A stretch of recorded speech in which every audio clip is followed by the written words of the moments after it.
Good evening, here's Top News English newsletter starting with headlines. Syrian army launches wide-scale military operations against terrorists across the country. Israel's military opens 8 new probes into its Gaza war conduct. Attack on police station in Iraq kills 9 people. And 6 Guantanamo prisoners sent to Uruguay for resettlement. Welcome to details. Syrian army on Sunday launched wide-scale military operations against the terrorist organization's hideouts and gatherings, killing scores of terrorists and wounding others. In Homs, soldiers killed and injured a number of terrorists in Beit Rabi'a and Kharbet Beit Laha in Hisye, while in Idlib countryside army troops destroyed a terrorist's vehicle while moving from Kafarmad village towards Abu Subayr, killing all terrorists on board and destroying their ammunition. In Lebanon, families of the kidnapped Lebanese troops asked Prime Minister Tamam Salam to take a bold decision and secure the release of their sons in the next few days. In a statement issued on Friday night via Twitter, the Nusra Front declared that it had executed Lebanese hostage Ali al-Bazzal as a response to the arrests carried out by the Lebanese armed forces, threatening to murder another captive if the female detainees who were arrested were not released. The delegation also said on Sunday that the border town of Arsal is kidnapped by terrorists, noting that its residents are not guilty in this regard. Al-Bazzaliya town will be a symbol of national unity, the delegation added. In turn, Al-Bazzal family held Sheikh Mustafa al-Hujayri responsible for the killing of kidnapped soldier Ali al-Bazzal, noting that they do not count on the Lebanese state as the ministerial crisis cell is divided. In occupied Palestine, Israel's military said it had opened 8 new criminal investigations into its Gaza war operations, including cases involving the death of 30 Palestinians. The internal inquiries could help Israel challenge the work of a UN Human Rights Council Commission of Inquiry into possible war crimes committed by its forces in the 50-day conflict in July and August. Israel has said it would not cooperate with the panel, accusing it of bias. More than 2,100 Palestinians, most of them civilians, were killed in the fighting. According to the Gaza Health Ministry, 67 Israeli soldiers and 6 civilians in Israel were killed. The military said late on Saturday it would investigate a July 20 airstrike on the Abu Jam'a family home in the town of Khan Yunis, in which 27 Palestinians were killed. Human rights groups said the dead was civilians. The new probes will also examine the death of 2 Palestinian ambulance drivers on July 25 in Israeli strikes and a July 29 incident in which, according to a rights group, a Palestinian carrying a white flag was killed. 4 other inquiries will look into looting allegations. In Iraq, militants attacked a police station in an Iraqi village north of Baghdad, killing at least 9 people on Sunday, officials said.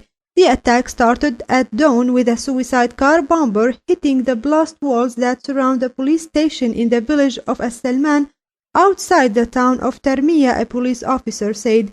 He said an assault by armed militants followed. He said also that the attack killed 5 police officers and 4 civilians while wounding 11 people. 2 medical officials confirmed the casualty figures. All officials spoke on condition of anonymity as they were not authorized to release the information. Tarmiya is about 50 kilometers north of Baghdad.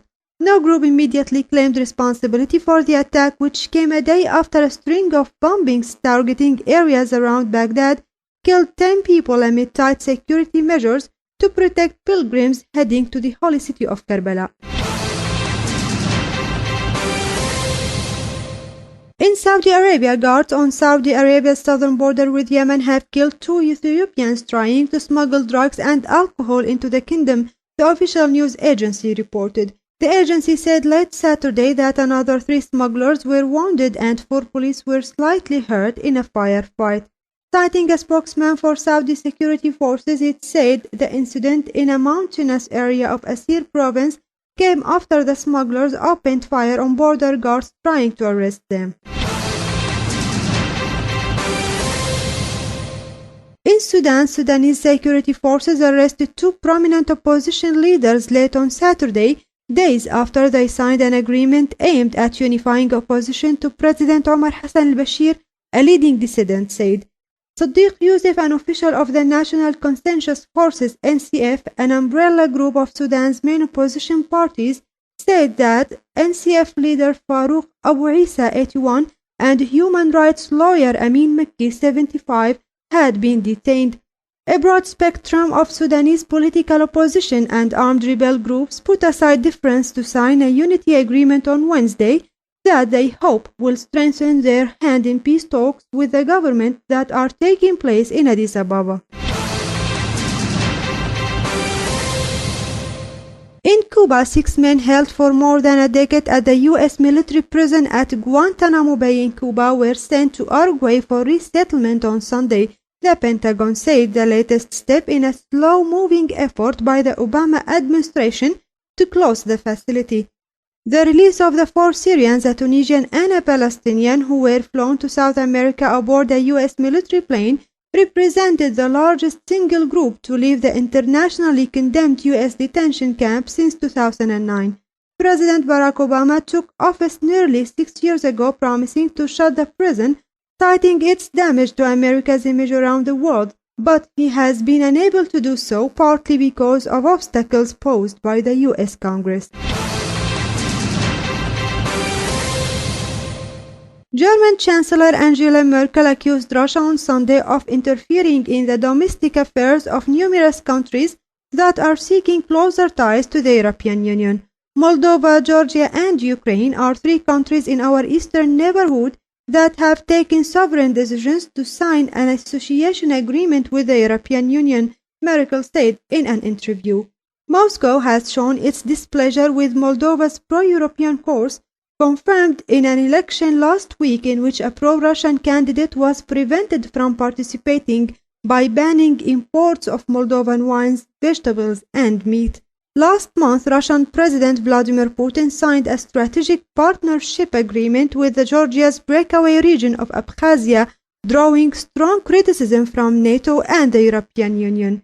Beyond these moves, Merkel accused Moscow of trying to make countries in the Western Balkans economically and politically dependent on Russia in order to gain influence there. She defended her decision at a NATO summit in 2008 not to put Ukraine and Georgia on track for membership of the military alliance, but reaffirmed NATO's commitment to defend countries in Eastern Europe like Poland and the Baltic states that are members. And finally, in Nigeria, Nigeria's airport authority and security officials say they have seized an aircraft loaded with at least 1 military helicopter and heavy weapons that made an unscheduled landing at Kano Airport in northern Nigeria. Security agents said they detained 5 Ukrainian crew members who said the plane was flying to the capital of Chad. Kano is far northwest of that air route. Nigeria's airport authority confirmed on Sunday that a Russian-made Antonov transport plane was seized on Saturday. That's all for today. Thanks for joining us. I am Dima Yunus. Good night.